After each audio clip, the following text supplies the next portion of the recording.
I think whoever you voted for during that time, I think what we can all agree on is this woman, without without a lot of funding, right? Without necessarily a lot of political clout, she was really able to build a movement from the ground up.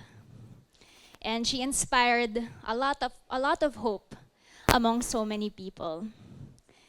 It is really an honor to have her with us this morning. Asan siya? Nanap ko siya. Andiyan siya? Okay. Kasi baka nag-i-intro na ako, wala pa siya. To be sharing with us her thoughts on breaking stereotypes on power. I really don't think I need to introduce her. What do you think? Do you know what I'm talking about?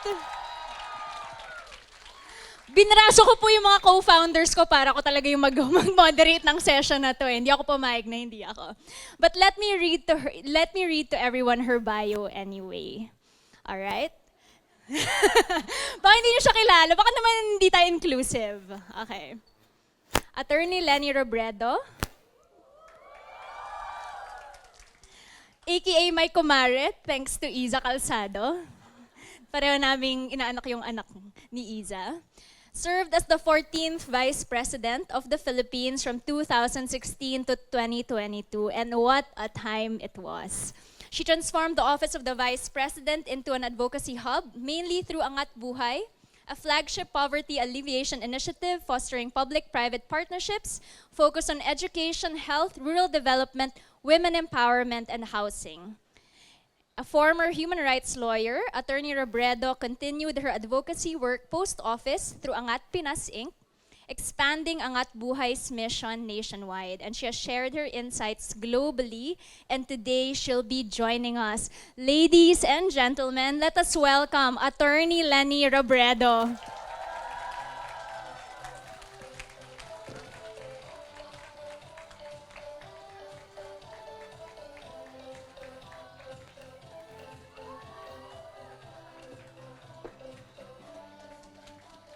Hello, kumare. Oh my gosh! Baka may matay ako, mamag po.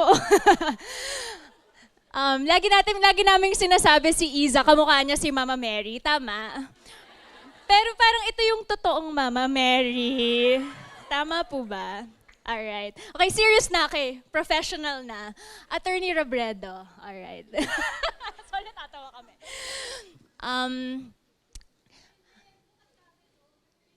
Hi. Okay. So one of the best leadership lessons I try to apply in my life, which I actually learned from you, was something you told your staff during the pandemic. Boyet, who was your chief of staff, he said that you told them, we respond to the worst of times with the best of ourselves. Teka lang, first question pa lang to. How did you arrive at that philosophy, and how do you make sure you stick to that during times when it's really difficult to give the best of ourselves? Ano kasi, I think everyone will agree that I did not have the easiest time as Vice President. And because I was working with a very young staff, ako lang matanda sa opisina namin. I was working with people na in their 20s, in their early 30s. Even my chief of staff, si Boyet, I think was only 33 when I appointed him. So when all the difficulties were being thrown our way, it was so easy for them to get frustrated. Kasi parang sinasabi nila, bakit naman ganun? Ginagawa na natin lahat, ganito pa yung ginagawa sa atin. So lagi ko sa kanilang sinasabi, which is by the way not original, parati ko sa kanilang sinasabi na wag niyo nang tanungin kung mahirap. Tanungin niyo na lang kung mahalaga. Ngayon may version na niyan si Rafi sa Angat Buhay. Pag ako daw, lahat urgent. So, wag niyo nang tanungin kung mahalaga, tanungin niyo na lang kung urgent. Pero yun yung sinasabi ko sa kanila kasi parang pag sobra yung ingay sa paligid, pag hindi maayos yung focus mo, it's so easy to lose yourself, di ba? Parang there are just a lot of reasons to be frustrated. Parang pwede mo lang sabihin, hindi ko to ginawa kasi marami kasing roadblocks being thrown our way.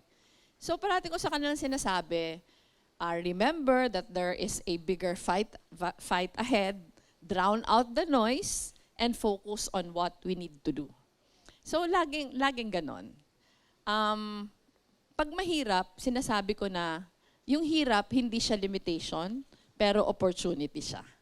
So I think naging mahusay yung Office of the Vice President kasi zinis namin yung lahat na kahirapan na opportunities. So it was an opportunity na magpakitang gilas kami.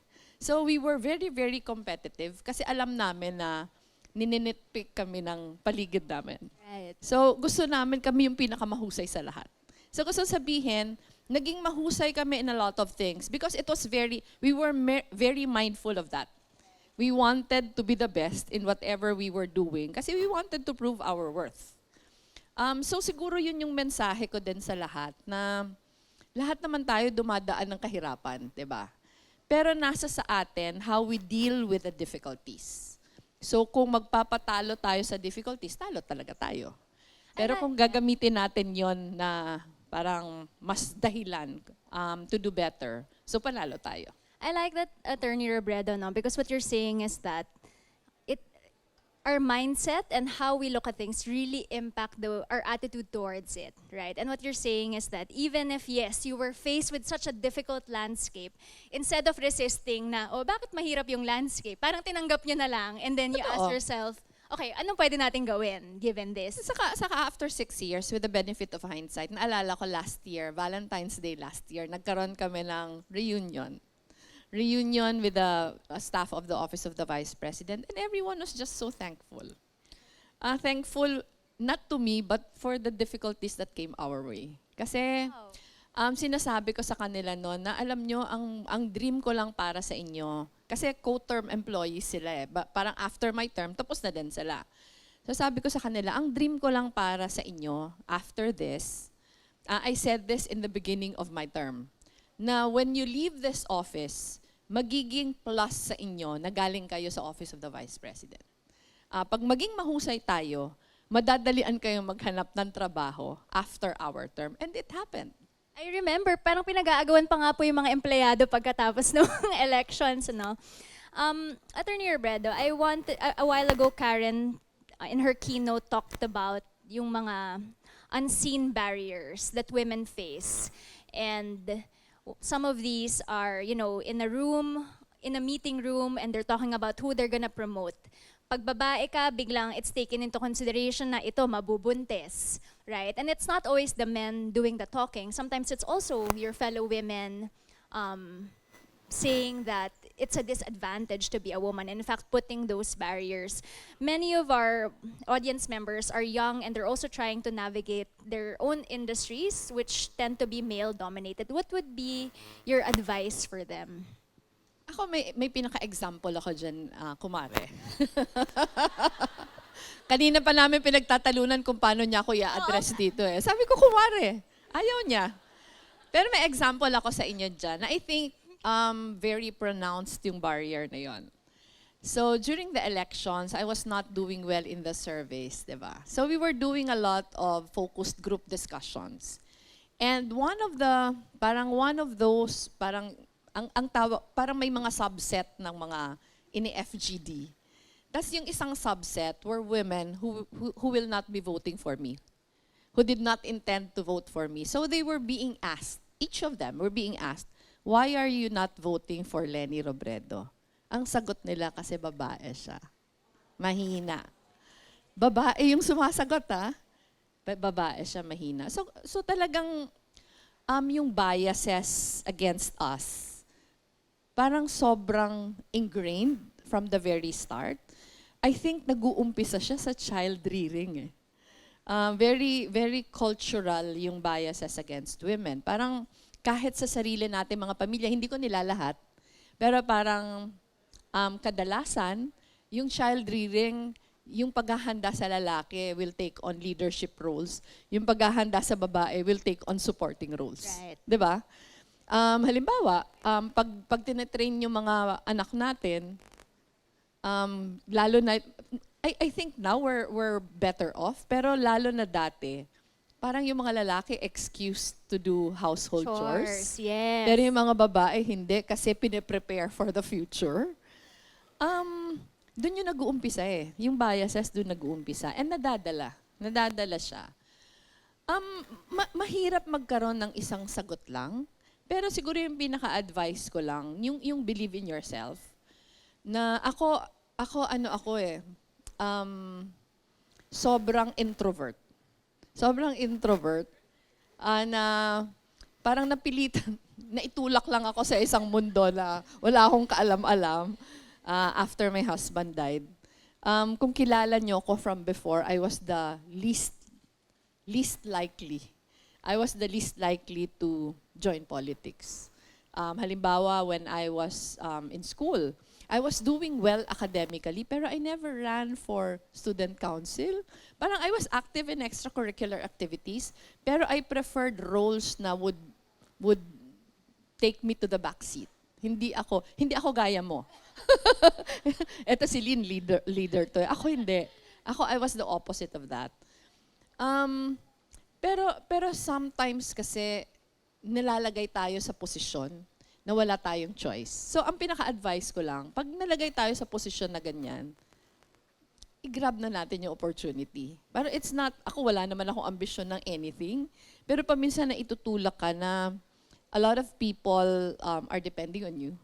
O a lot of people are pinning their hopes on you. Hindi ka na pwede magsabing hindi kasi nahihiya ako. Ano yun eh, iba-iba yung tao. Parang ang iba parang assert yourself, madali lang yun sabihin dun sa mga hindi mahiyain. Pero ako alam ko, yung where I'm coming from, alam ko na napakahirap yun. Ang frustration sa akin nung nanay ko, yung mga tao nakapaligid sa akin, parang they felt like,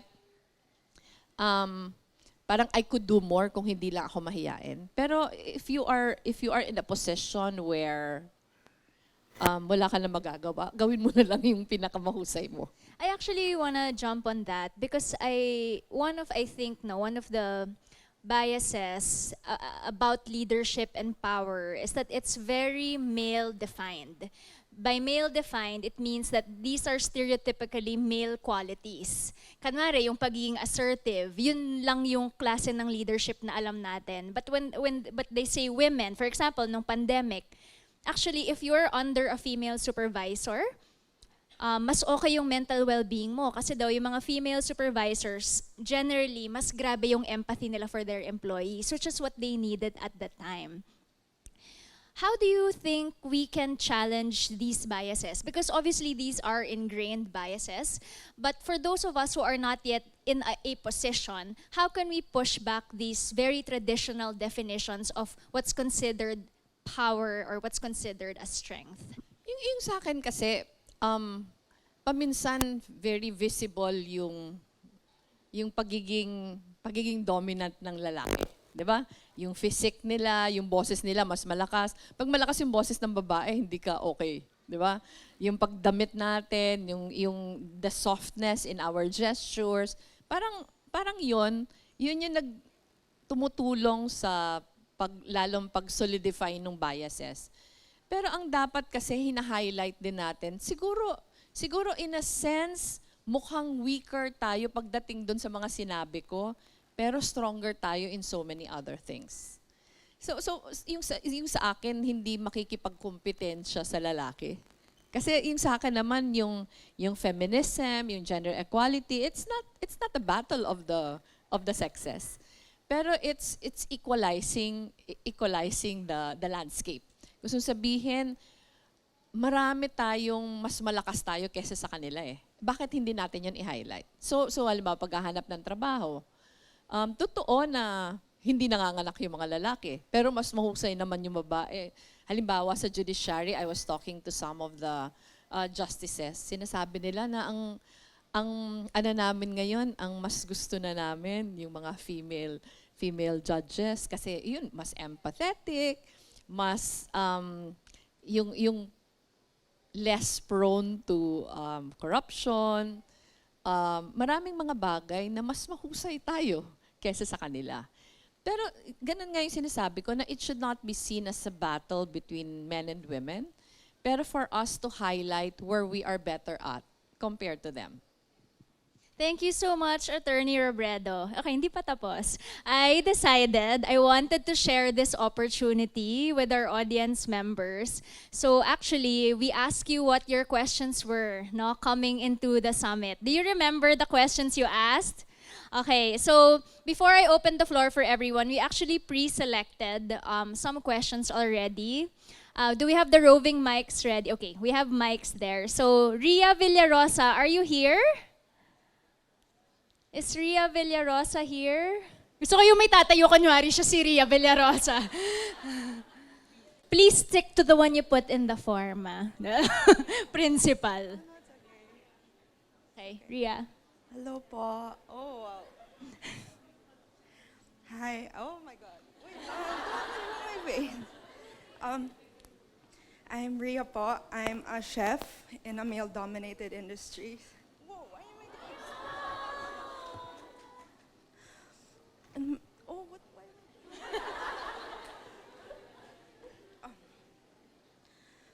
My question was, so simple lang po. In your everyday life, how do you find that soul in life? That soul in you? Because we are in a world full of structure, of politics for your case. For me, it's boundaries in the kitchen, this system na di ko kaya kasi babae ako. Yung pagtatayo, pagluto, where do you find in your time that soul in life, that spark? Kung sa akin, pagkain ng soul ko, where's yours po? Ako siguro family.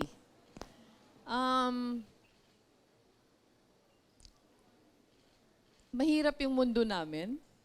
Mahirap yung mundo namin in the sense na hindi lang siya time-consuming, hindi lang siya grabe yung demand sa oras, pero you have to contend with a lot of muck.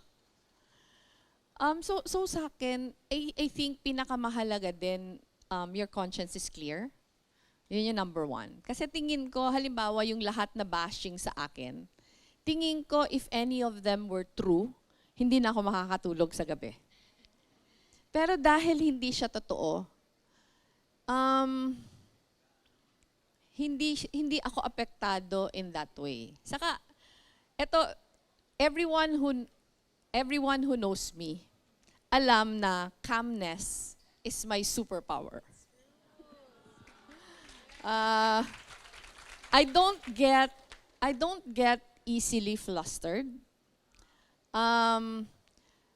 Hindi ako, parang I don't take things personally. Hindi,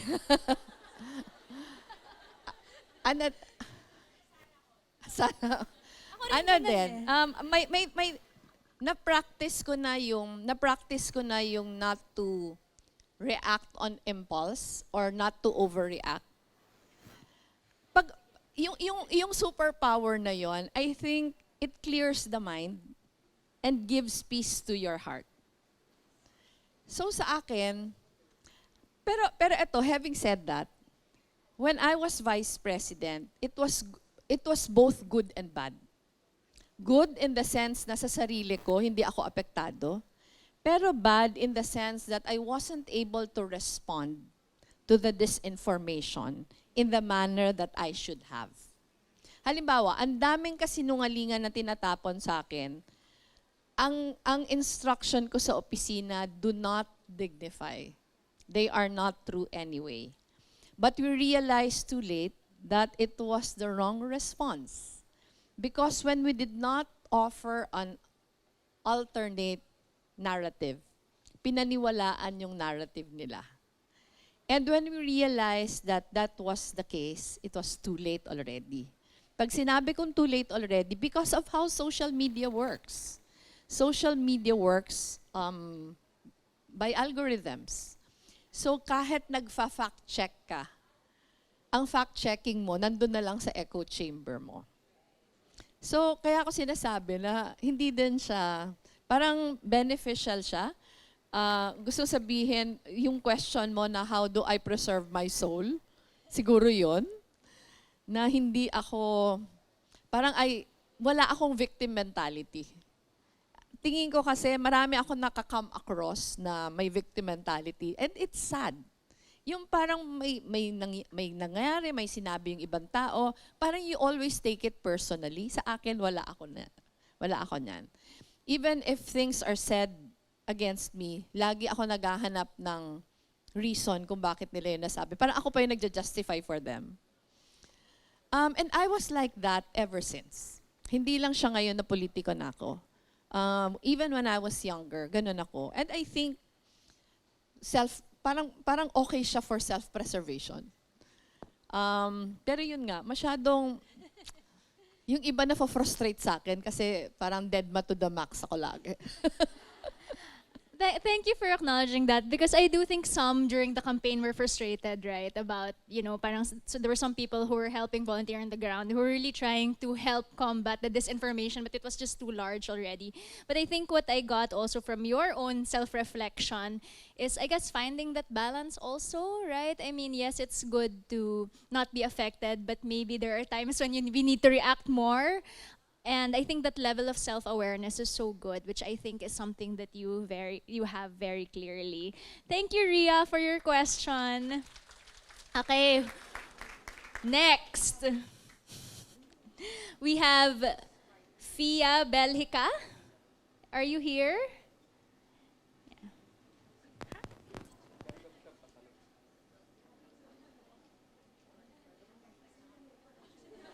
Nilagay ko dyan yung question. You can read it there.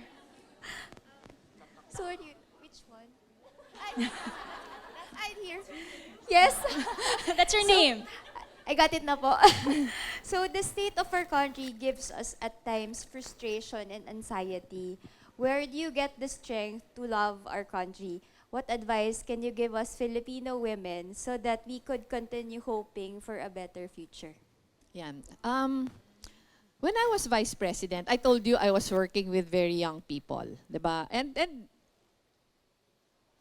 yung mga bata very idealistic eh. Parang yung pinaka-dream mo for yourself is you want to change the world. So ang lagi ko sa kanilang sinasabi, wag na kayong managinip na i-change natin yung mundo kasi napaka-limited ng space na binibigay sa atin. So ang ating goal is to fill up whatever space is given to us. 'Di ba? Kasi pag gusto mo pang angkinin yung space ng iba, talaga mafo-frustrate ka. So, ano yung kaya mo? Ano yung space na binibigay sa'yo? Ang pinaka-challenge, napuno mo ba yon? Pero how to do that, I think requires a lot of empathy. So, paano, yung lagi ko tong sinasabi sa lahat kong talks, na ang paniniwala ko, empathy is like a spiritual muscle. Na the more you do it, the more you become good at it. Parang yung mga muscles natin, di ba? Pag lalo natin ginagamit, lalo nating napapabuti yon. Yung pinaka-example ko lang, one of the reasons perhaps, o sigurado, why hindi ka, pati yung mga young people in the office, hindi na masyadong naapektuhan na nangyayari sa paligid namin was, we gave them a lot of opportunity to immerse themselves in the communities we've been helping.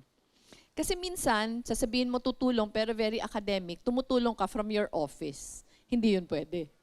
Kasi hindi mo naman nakikita, akala mo, alam mo yung solusyon, pero pag bumaba ka, iba naman pala yung kailangan nila. So kami, we were big on immersion.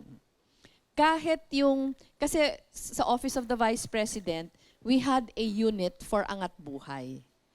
Advocacy unit yon. Pero sa office namin, yung immersion, hindi limited to that unit.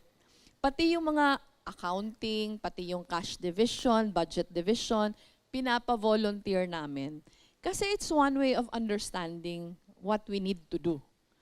So, ang resulta nun, when you immerse yourself on the ground and you see the difficulties being experienced by our people, you realize that suddenly, the noise around you don't matter anymore. Kasi,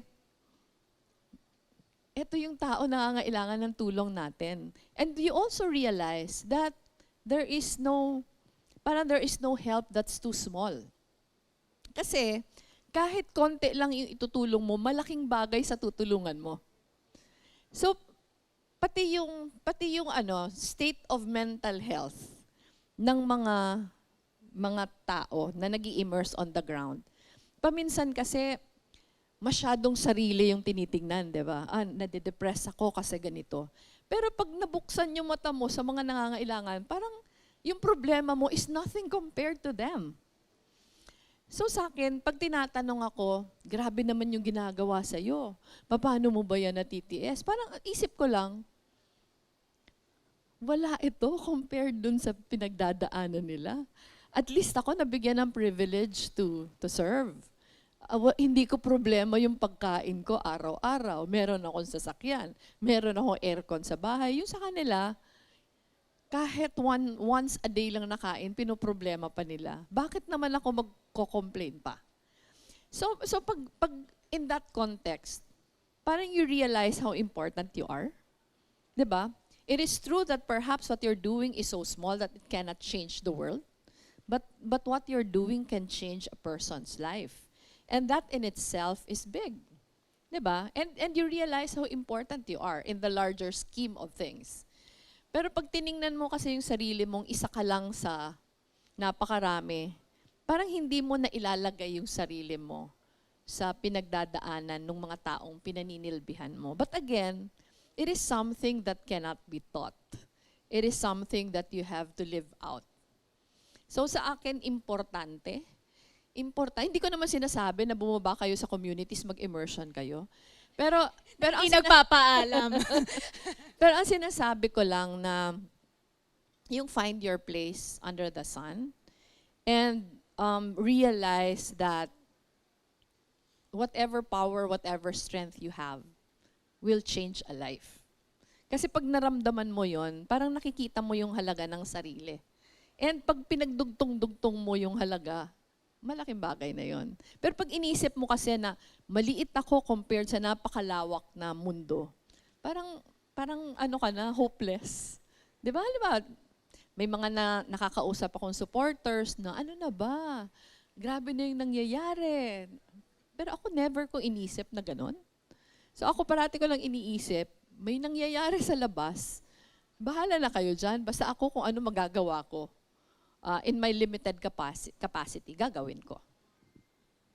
Grabe yung inspiration meter ko. Parang hanggang 2025 na, Attorney Robredo. Nagbabasa po kayo ng dyaryo? Hindi. Hindi na. Kasi minsan nandun po yung frustration nangyayari, no? Our next person to ask, we have Tippy Chavez-Lacson. Hi, good afternoon, ma'am. I'm also a lawyer. My question is really more from the point of view of being a mother, because I'm also a mother to an 8-year-old now. And my dilemma is, right now they're learning virtues in school, right? Especially with a layer of being a Catholic country where we're taught to be docile and obedient to our parents. But when you grow up, there is that importance of speaking up and asserting yourself. And my dilemma now is how to reconcile your virtues with speaking up without really being looked at as the kontrabida. Again, as was the discussion earlier. Yeah, thank you. Ako, my experience with my daughters, I have 3. Ang mga adults na sila. Ang mga ages nila, 36. The second one is turning 30. The third one is 24. So adults na. I was a very young mother.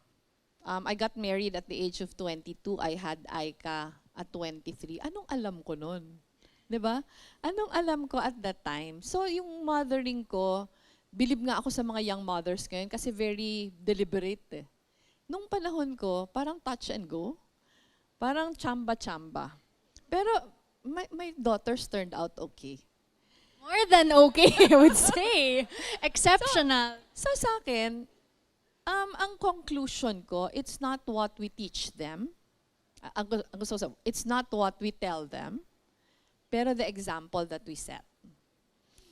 I think they absorb that more than what we tell them. Kasi if we tell them one thing, pero hindi naman tayo ganun, mas na-absorb ng bata yung who we are. Eh. Halimbawa, I was studying law when I had children already. I had Aika and Trisha when I became a lawyer.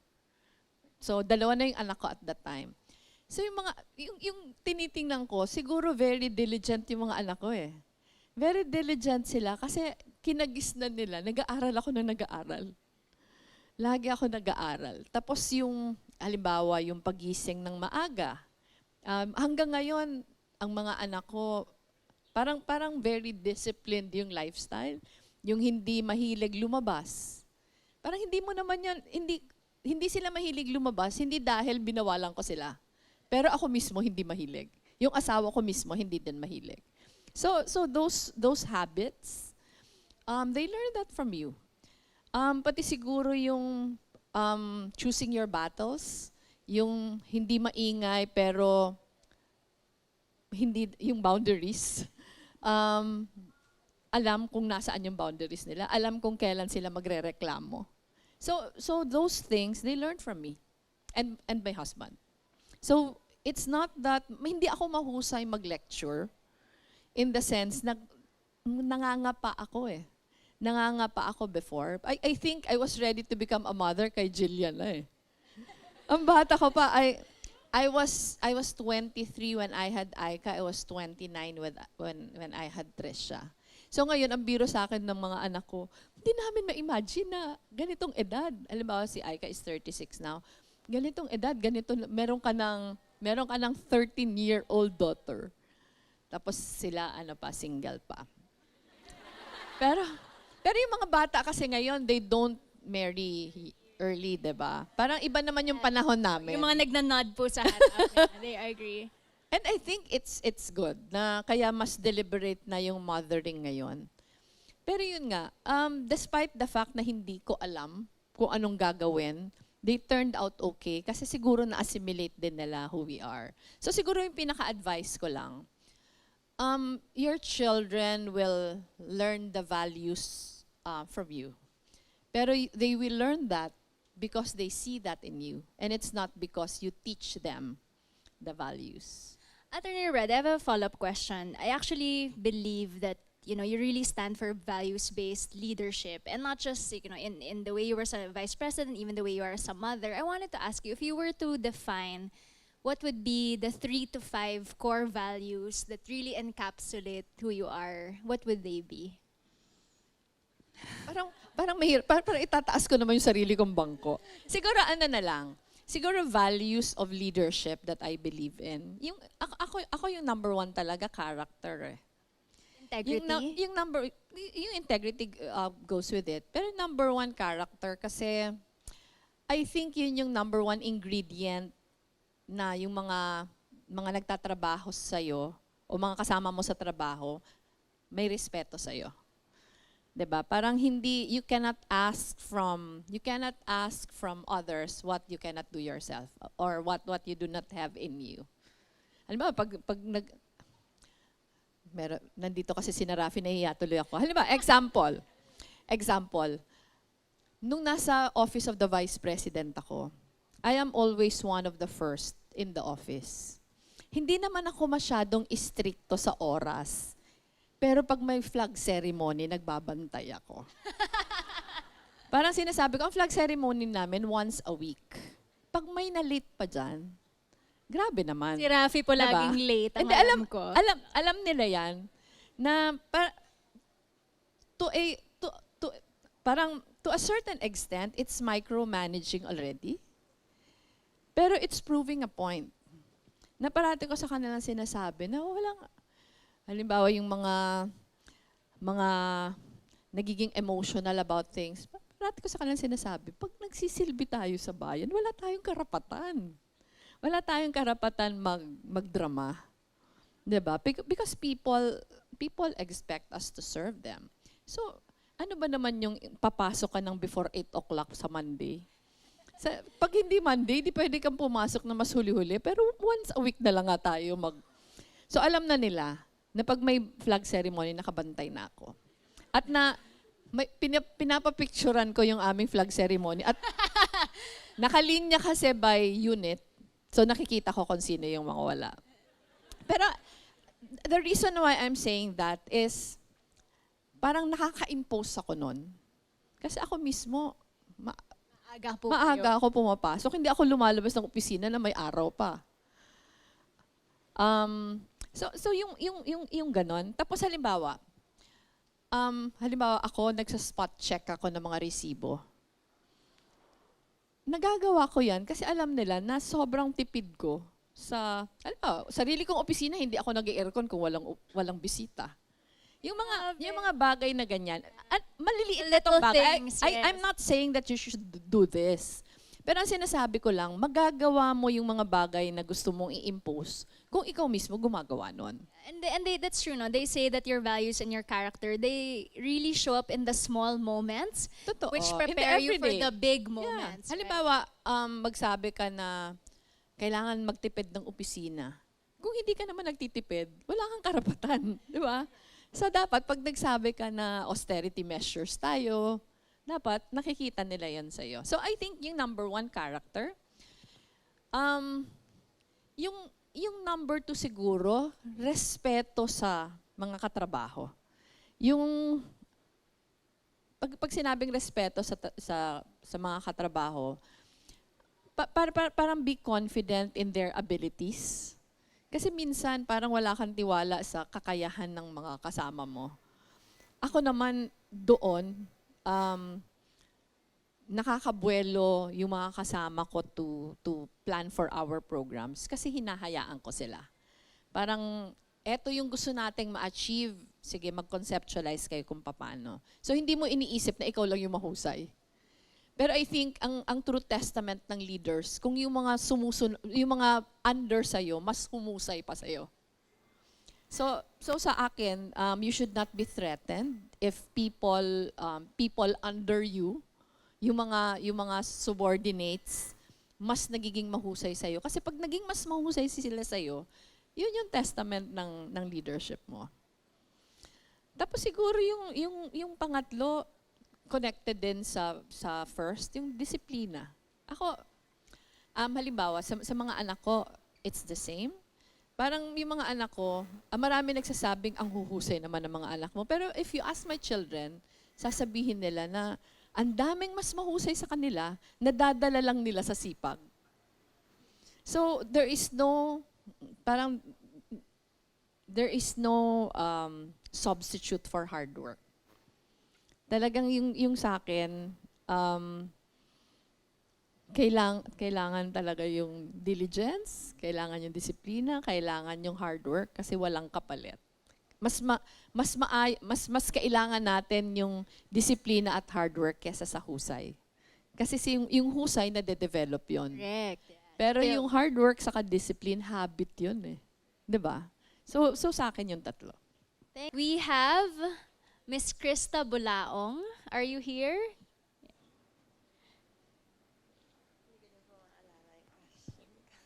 Gusto ko yung may papakodigo na si Miss Neds to help.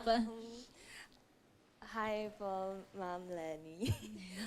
Theater student po ako and sana po manood kayo ng Bar Boys. What are the practical ways to go about times in your life when you're in a crossroad, confused which path to take, and at the same time, you feel unprepared to take on bigger responsibilities? Ay, ang dami ko sinabi. What is the best way to discern the best option for opportunities or for you? Parang paano po pipili kung which opportunity to grow better in and which people you will grow better with? Yeah. Ako hindi ko alam kung ako yung best person to ask. Kasi I always decide based on my gut feel. Lahat na pagtakbo ko, hindi logic. Kaya sabi ko, I don't know if I'm the best person to ask. Pero most of my decisions, were not based on deliberate planning. Most of my decisions were made parang on faith and gut feel. Kung ano yung nararamdaman ko at that moment. Siyempre, pinagdadasal ko. Tinatawag ko yung patay ko ng asawa. Pero kung ano yung nararamdaman ko, doon ako nagdedesisyon. I'm not really sure kung that's a proper advice to give. Pero yung sa akin, gaya ng sinasabi ko kanina, you work hard sa kahit anong binibigay sa yung assignment. You do your best. Tapos, saka ka magdesisyon. Rather than, halimbawa sa politika, marami sa akin nagsasabi, kung nagdesisyon ka lang na mas maaga, nakapaghanda sana tayo. Pero yung sa akin, iniisip ko lang, kung nagdesisyon akong mas maaga na magtatakbo ako pagkapangulo, siguro na naapektuhan na yung angat buhay. Kasi ba, yung angat buhay, we have been visiting the farthest communities in the country. No, halos wala ng botante doon. Dahil kakonti lang yung nakatira, pero sila yung pinakanangangailangan. Siguro kung maaga pa ako nagdesisyon, mapopoison na yung decision-making process ko. Nasasabihin ko, dito na lang tayo sa Metro Manila gumawa ng programa kasi nandito yung botante. Diba? So sa akin, laging ganon, na hindi ko hahayaan yung ambisyon ko to get in the way of the work that I do para lang manalo. Kasi pag ginawa ko yon, parang ako din yung sumira. Ako din yung sumira dun sa gusto kong gawin. Yung mahirap sa akin kasi after I lost my husband, parang lagi ako nasa crossroads. So, ang mga choices, merong mas comfortable. May choices na mas comfortable, may choices na iniisip mo na maraming taong umaasa sa akin. So laging ganon. Laging ganon yung debate. Halimbawa, when I ran for lahat na runs ko for Congress, for the Vice Presidency, for the Presidency, lahat sobrang opposed yung mga anak ko. And of course, they're parang how they felt on the matter at that time. Malaki yung weight nun sa akin.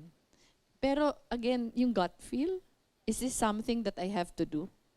So marami kaming struggles in the family every time I decide. Pinakamahirap siguro when I decided to run for the Vice Presidency. That was the most difficult struggle of all. Kasi talagang medyo wild yung reaction ng mga anak ko.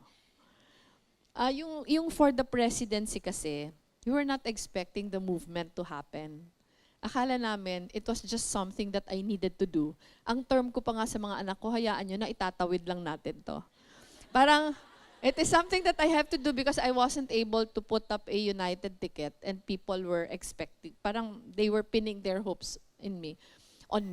Pero ang feeling ko noon, napakalungkot ng kampanya. Kasi I was 7% in the surveys. Ang feeling ko, pupunta kami sa mga probinsyang walang papansin sa amin. Tapos parang the movement just blossomed. So paminsan maraming mga miracles na nangyayari along the way. So yung pinaka-advice ko siguro ganon na faith. Na parati ko yan iniisip na we are where we are meant to be. Na hindi man nangyari yung gusto natin, pero mahalagang nangyari ito. So, yung husband ko, narinig kong sinasabi ito sa panganay kong anak before he passed on. Na sinasabi niya na when you are much older and you have the benefit of hindsight and you look back, you will realize that all the dots connect. Na paminsan iniisip natin na parang naligaw tayo, hindi naman to yung path na kina-carve ko for myself. Pero later on in life, when you look back, ma-realize mo it was unimportant. Di ba? I'm sure, lalo na yung, wala na kasi akong kaedad dito, lahat kayo bata. Sasabihin ko sana, I'm sure yung mga kaedad ko dito makakapagsabi. Pero that's what happened to me. Parang I was so shy before. Nandito ako sa politika, pag tinitingnan ko yung mga dinaanan ko, kaya pala to nangyari. Kasi ganito. Attorney Robreda, thank you so much for sharing that insight in terms of if you had decided early, you might have made your work in the office more campaign-centric rather than people-centric. Because to be honest, that gives me right now so much hope and faith that maybe there are other politicians or there will be more politicians like you who will always, sana po, pagdadasal po natin yung faith. hindi, dapat i-wish natin na better than me. Okay, ang Na, galing. oo, Better than you. marami But pang really, mag-e-emerge. Kailangan lang natin silang ma-discover. And pag na-discover natin sila, supportahan natin sila. thank you for that. And for our final, for our final question, I think this is a nice question to end this session with. Cheryl Ann Talampas, are you here?